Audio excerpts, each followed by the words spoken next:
السلام عليكم ورحمة الله وبركاته. معاكم دعاء باشا، صاحبة قناة فرش عرايس طنطاوية. اللي أول مرة يشوف قناتي، أنا دعاء بفرش شقق عرايس. أتمنى تشتركوا في القناة وتفعلوا زر الجرس لكل عشان يوصلكم كل جديد في شغلي بإذن الله. أنا غبت عليكم فترة بس رجعت لكم بشقة عروسة، حاجة كده قمة في الرقة والشياكة والجمال. ربنا يبارك لعروستنا يا رب. قبل ما نشوف تفاصيل شقتها، أتمنى منكم تدعوا لها دعوة حلوة من قلبكم ان ربنا يهنيها ويسعدها ويرزقها فيها بالذريه الصالحه، اللهم امين يا رب العالمين. تعالوا بقى نبدا ونشوف فيديو شقه عروستنا. اللهم صل وسلم وبارك على سيدنا محمد. ربنا يبارك للعروسين يا رب. زي ما انتم شايفين كده الريسبشن متقسم لجزئين، جزء فيه السفره وجزء فيه الركنه. ده كانت السفره بتاعتها ما شاء الله، حطيت لها عليها فازه قمر كده، هي كانت جايباها. حطينا فيها بعض الورود البيضاء ما شاء الله. ربنا يبارك لعروستنا. حطيت لها الرنر دوت كده على الترابيزه. زي ما انتم شايفين الترابيزه مكونه من 4 كراسي وكنبه فوتيه صغيره. هنا البوفيه ما شاء الله، هي ما كانتش عامله نيش، كانت عامله قطعه بوفيه بس. وكانت فكره حلوه جدا وموفقه، يا ريت كل العرايس تعملها فكره النيش اصلا.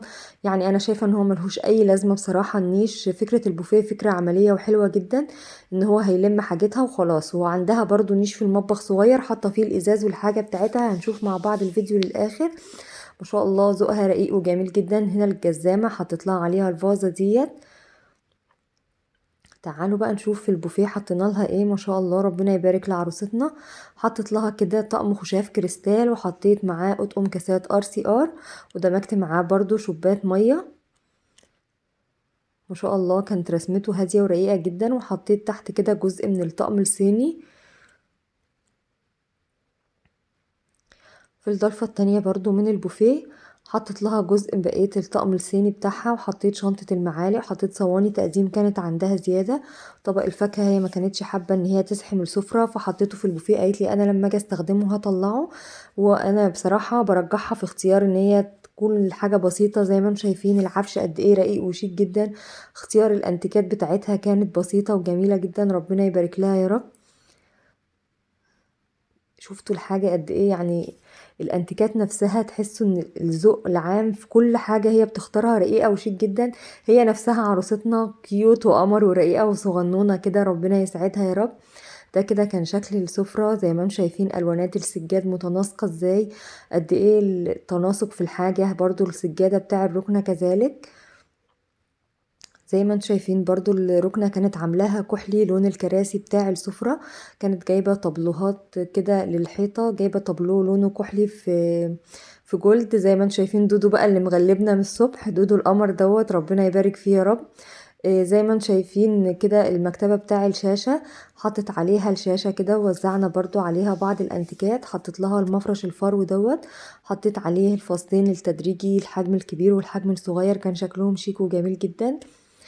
حطت لها كلمة لاف برضو اللي هي الزرعة ديت ما شاء الله كانت جميلة. وحطت لها مبخرة برضو. حطت لها باقي الانتيكات بتاعتها. حطت لها برضو مفرش فرو كده على الترابيزة بتاع الركنة، وحطيت معاه شيالة الكحك والوراقة بتاع المناديل. وحطت لها برضو البونبونيرة الكريستال. ما شاء الله قد ايه الشقة كانت رقيقة وجميلة جدا. حابة اشكر مامة العروسة لان هي تعبت معانا والله في الشقة، وصاحبتها القمر اللي كانت موجودة معانا.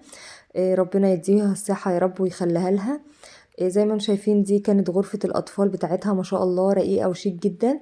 حطينا لها مفرش سرير. الملاية بتاع السرير أنا شايفة إن المفرش مش عملي زي الملاية. المفرش السوفت التركي في الأطفال خاصة بيبقى عادي، يعني أنا شايفة إن هو كمنظر ديكوري في الأول. فالملاية حاجة عملية وحلوة جدا. ربنا يبارك لعروستنا يا رب. انا صراحة رجحت لها، قلت لها نفرش ملاية اشيك على السرير. وزي ما انتم شايفين الملاية برضو كان شكلها شيك وجميل جدا. تعالوا بقى نشوف مع بعض حطينا لها ايه في الدولاب بتاع غرفة الاطفال. ما شاء الله زي ما انتم شايفين كده حطت لها ملايات الاطفال. حطت لها كوفرتا للسرير الكبير واتنين كوفرتا اطفال. تحت حطت لها بطانية للسرير الكبير ومعاها فوط للاستخدام. اول رف فوق حطت لها بطاطين للسرير الاطفال. زينتها لها تزيين بسيط كده يعني وعملي، بحيث ان هي سهل ان هي تستخدمه. حطت لها هنا بطانية مفرد للسرير الكبير، وحطت لها دفايات. وحطيت لها كوفرته برضو للسرير الكبير ده. كده شكل رصة الدولاب بتاع غرفة الأطفال بتاعت عروستنا، ربنا يا رب يرزقها فيها كده يا رب الذرية الصالحة. ما شاء الله قد ايه السجاد والستاير بتاعتها كانت رقيقة وجميلة جدا. تعالوا بقى مع بعض نشوف غرفة النوم بتاعتها. اظن ما فيش شقه بالرقه والجمال ده، من ارق الشقق والله بجد، وشياكتها اللي انا فرشتها. الشقه الذوق العام في كل حاجه بصراحه كانت شيك وجميله جدا. بجد ربنا يبارك لعروستنا يا رب. هي كانت جايبه النجفه بتاعت غرفه النوم عباره عن مستويات تدريجيه كده، ما شاء الله كانت جميله برضو. كانت جايبه فازه كده من ايكيا، حطينا لها فيها بعض الورود البيضه برضو على الكومودينو، كان شكلها مميز وجميل جدا. تعالوا بقى نشوف على التسريحة حطينا لها ايه. برضو كانت جايبة فازة من ايكيا حطيناها على الجزء اللي في الجنب. للأسف كانت لسه المراية بتاع التسريحة هتتركب، فما عرفناش ان احنا نرسلها كل حاجة، حطينا لها بس اجزاء بسيطة كده على التسريحة. بالت ميك اب مع فرشة بس روجاجو كده، وحطيت لها كام ازازة برفن. ما شاء الله ربنا يبارك لعروستنا يا رب. تعالوا بقى نشوف الدولاب بتاع غرفة النوم. انا هصور لكم بس الجزء الخاص بالمفروشات، لان العروسة ما كانتش حابة ان هي تصور اللبس، وانا قدرت رغبتها وحبيت ان انا اصور المفروشات بس زي ما هي طلبت. حطيت لها كده المفروشات بتاع غرفة النوم في الضلفة اللي في النص كده بالشكل ده. حطيت لها في اول رف فوق مفرش قطيفة للسرير الكبير، اللحاف الفايبر سوري. وحطيت لها هنا فوط عادية يعني فوط استخدام. هنا حطيت لها برضو ملايات للسرير الكبير، وتحت برضو كذلك حطيت لها دفاية، حطيت لها كوفرتة، وبرضو حطيت لها في النص طقم سرير مع الكوفرتة بتاعته. ما شاء الله زي ما انتم شفتوا كده، دي كانت رصة الدولاب بتاعتها. ربنا يبارك يا رب. والسجاد برضو بتاع الغرفة الواناته كانت هادية وبسيطة جدا وشيك جدا، ماشية جدا مع الوانات الغرفة والوانات الستاير. ربنا يبارك لعروستنا بجد والله، ذوق العروسة قمة في الرقة والجمال. ربنا يا رب يصلح حالها ويسعدها كده يا رب، اللهم امين. ده كان المطبخ بتاعها ما شاء الله. كان المطبخ برضو كان لون اللي هو السكري الفاتح دوت، يعني مدي على الابيض بس هو سكري. هنا ما شاء الله كان يعني هو كان صغير بس ما شاء الله خد حاجتها مرتاحة. بس كان اللي عامل لها المطبخ صراحة مستغللها كل جزء فيه، ومنظمه لها حلو، وعامل لها تقسيمات حلوة في المطبخ من جوه هنشوفها مع بعض دلوقتي. ما شاء الله هنا في المطبخ ده الضلفة الخاصة بالنيش بتاعها بتاع المطبخ. ما شاء الله زي ما انتم شايفين حطيت لها كاسات RCR لاستخدام، حطيت لها طقم خشاف برضو، حطيت لها شوبات عصير، حطيت لها كاسات تانية، حطيت لها شوبات مية. ما شاء الله ربنا يبارك لعروستنا. حتى في ذوقها في اختيار كاساتها في اختيار حاجتها قد ايه كانت سيمبل وبسيطة ورقيقة جدا. هي اصلا شكلها مش بتحب الحاجات اللي فيها شغل كتير، هي بتحب البساطة.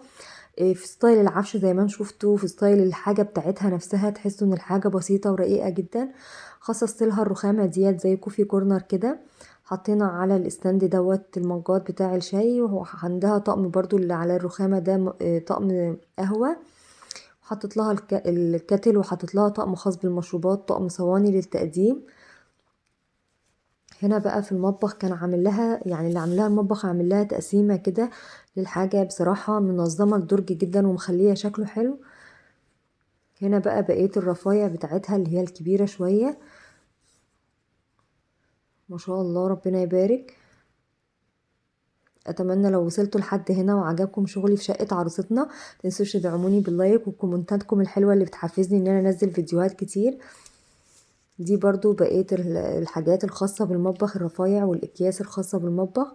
هنا حطت لها الطقم ال الجرانيت سوري يا جماعة. وهنا حطت لها طقم الاستانلس كامل متكامل، البراد الاستانلس والكنك الاستانلس كل ما يخص الاستانلس. ما شاء الله الطقم الجرانيت بتاعها كان لونه مميز برضو وجميل جدا.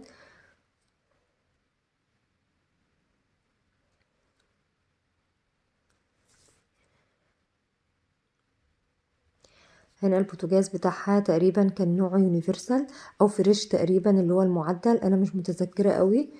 هنا في الضرفة ديت بقى لمت لها حاجات كتير جدا هنشوفها مع بعض دلوقتي.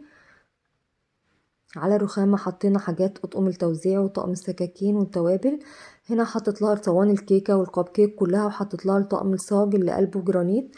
حطت لها هنا في الرف الاولاني اللي فوق ده، هي كانت حابة الرف دوت للخزين يبقى سهل لاستخدامها. كانت فكرته حلوة قوي يعني، اللي عامل لها المطبخ بصراحة استغللها الحتة ديت. تحت بقى حطت لها علب التلاجة وكل البلاستيكات بتاعتها. ما شاء الله كل حاجتها كانت مميزة ورقيقة وشيك جدا. ربنا يبارك يا رب لعروستنا. تعالوا بقى نشوف الضلفة اللي فوق ديت. انا حطيت لها هنا شوبات مية وحطيت معاها كوبايات شاي. حطيت برضو مجات، المجات المشروبات يعني، وحطيت لها مجات الشوربة. في الضلفة ديت برضو حطيت لها الأجهزة الكهربائية، حطيت لها الكبة والخلاط والهاند بلندر والمضرب البيض. فوق هنا حطيت لها القوارب البايركس كلها، وحطيت لها بقية الطقم الأكوا بايركس اللي هي هتستخدمه في المطبخ، اللي هو استخدامها في المطبقية يعني. بقية الطقم حطيته لها كده جنب القوارب البايركس، اللي هو هنا الطقم الأكوا بايركس اللي هي هتستخدمه. حطيت معاه برضو كوبايات لاستخدامها، زي ما كل فيديو بنقول، كوبايات عصير، كوبايات مية، كوبايات شاي، بحيث لو اي حد طلب منها حاجة في استخدامها في الاول. بصراحة انا شايفة ان كل حاجتها كانت شيك وجميلة جدا يعني. كل الاطقم بتاعتها بجد والله ما شاء الله، ربنا يبارك لها. ده كده الشكل النهائي المطبخ عروستنا. اتمنى لو شغلي عجبكم النهارده ما تنسوش تشتركوا في القناه وتفعلوا زر الجرس للكل عشان يوصلكم كل جديد في شغلي. تنسوش اللايك يا جماعه، والكومنت الحلو منكم عشان تحفزوني ان انا انزل لكم شغل جديد. ودعوه حلوه بقى لعروستنا، وانتظروني في فيديو جديد مع شقه عروسه جديده. السلام عليكم ورحمه الله.